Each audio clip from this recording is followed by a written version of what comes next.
Hello and welcome to Nerdy on Real Dev. In the midst of all the live streaming, I figured I owed you guys a tutorial. And with my current job as a tech artist, I realized there was something that was kind of important to talk about. And that is master materials, material instances, and why you use them. So we're kind of in this scene I created a while ago. And one of the asset packs does, in fact, have master materials.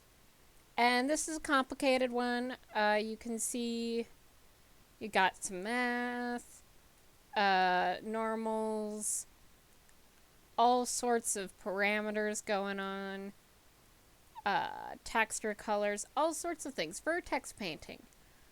And this is for the specific use, in that this was for a snow-based pack, and it was for what the person needed to do.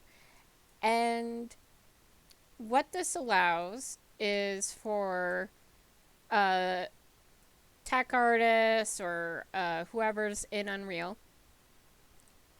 when making materials, to make an instance of that. And I was messing with this one earlier, but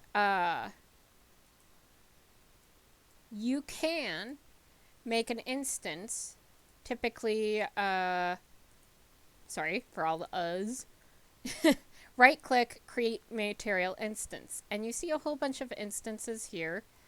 This one is a floor light material, and you can see scalar parameters, so these would be just the regular constants, static switch parameters, so you, off and on, the various masks, normals, specular, all the textures that you might have.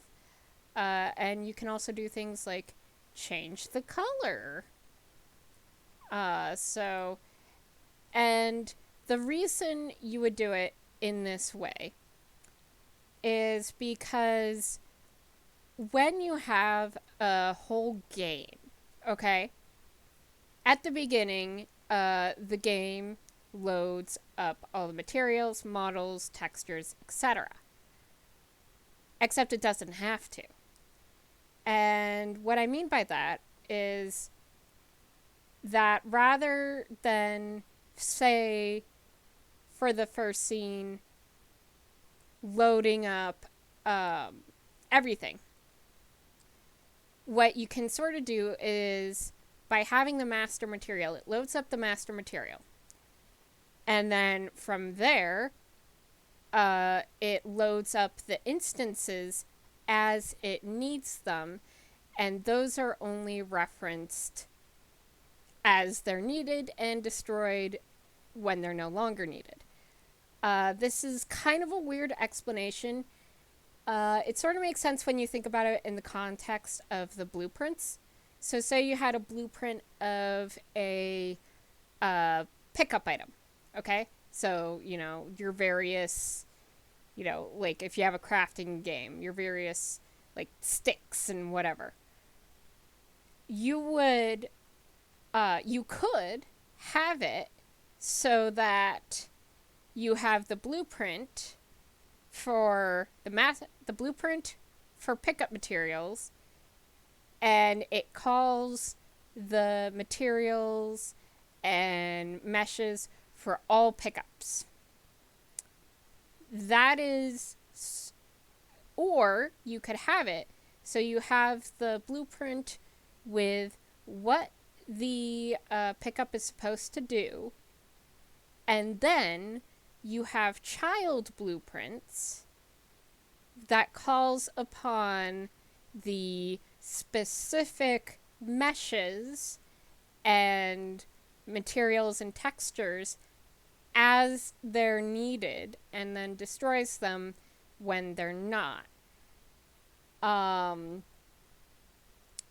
And it's a similar sort of thing with the instances. It limits the amount of references to a specific item. The fewer references you have, the easier it is for things to load. I know this is like pretty major concepts, but they're incredibly useful, and how like a master material might work in action. I'll show you how to set up a basic one, so not the complicated math one, though I'll show you a couple tricks. And, you know, things that you might see in a standard game.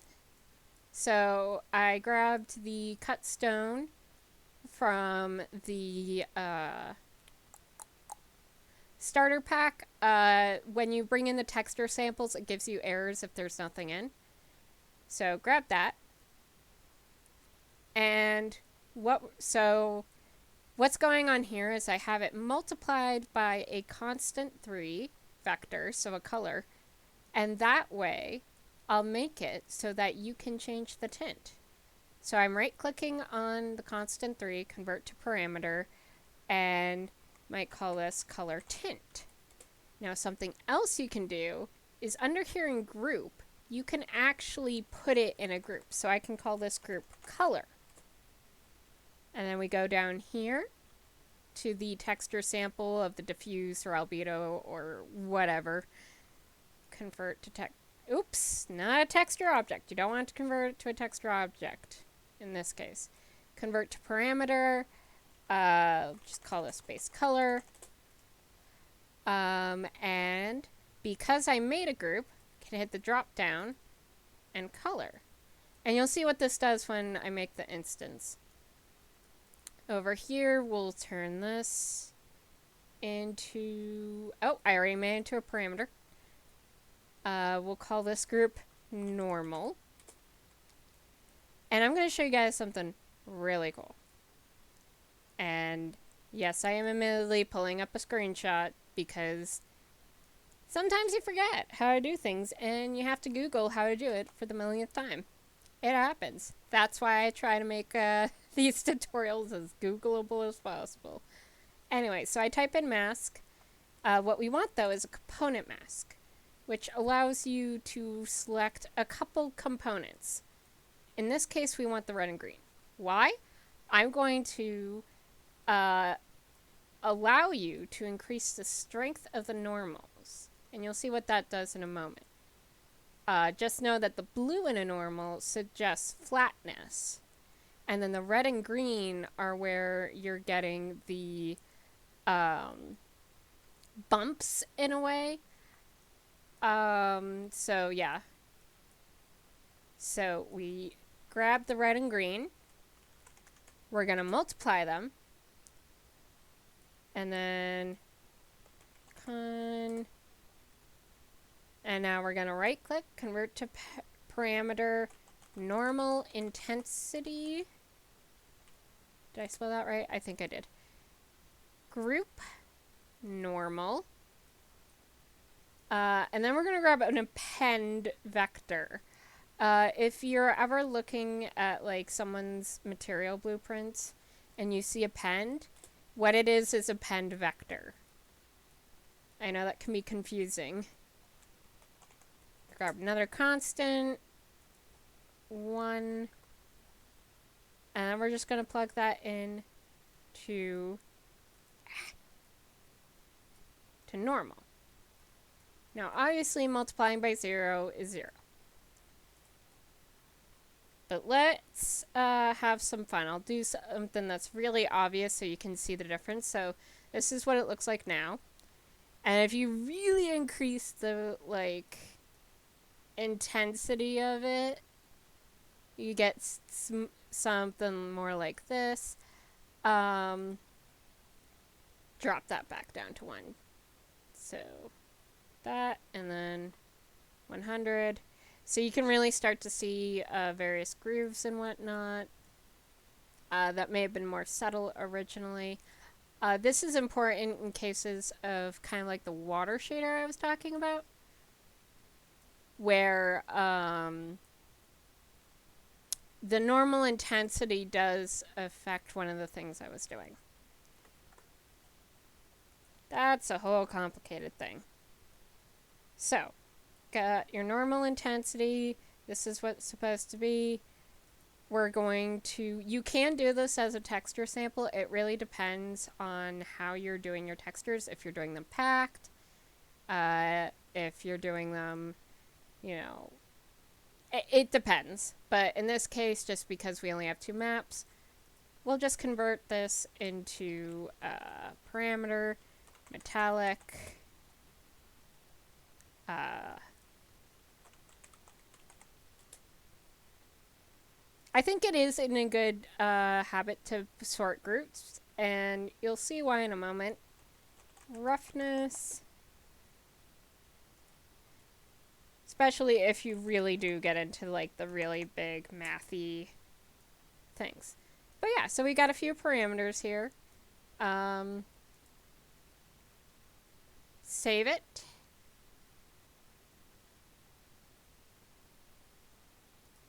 Alrighty, and we'll go, I put this in tutorial.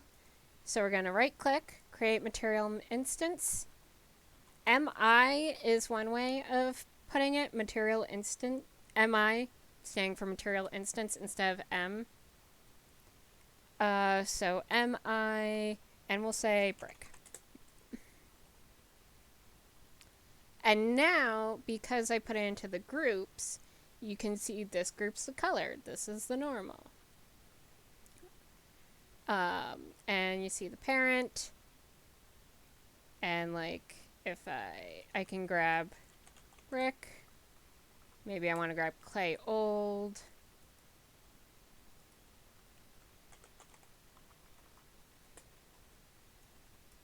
Maybe I don't think that's, you know, intense enough. So I'm gonna bump that. Maybe I think the bricks should be more red. And you can like play with masking to get the tint like really good. But yeah, so then you can save it. And maybe, now I do want to show something that can sometimes happen. So if I then created another material instance, you'll see it puts instance at the end automatically.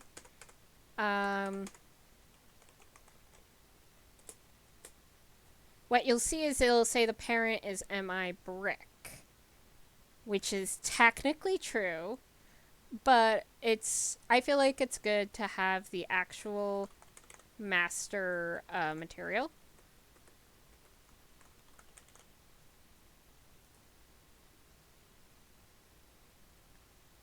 And so then you just go in and do whatever you're going to do.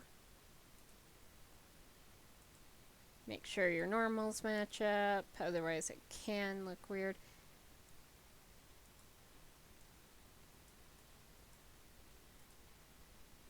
And again, maybe you want to bump this up. I'm just like making it extremely bumpy, but you don't have to do that. So yeah, that's material instances and why you might want to use them and how you might set up your master material, as well as a cool little trick. So thanks for watching. Y'all have a good one.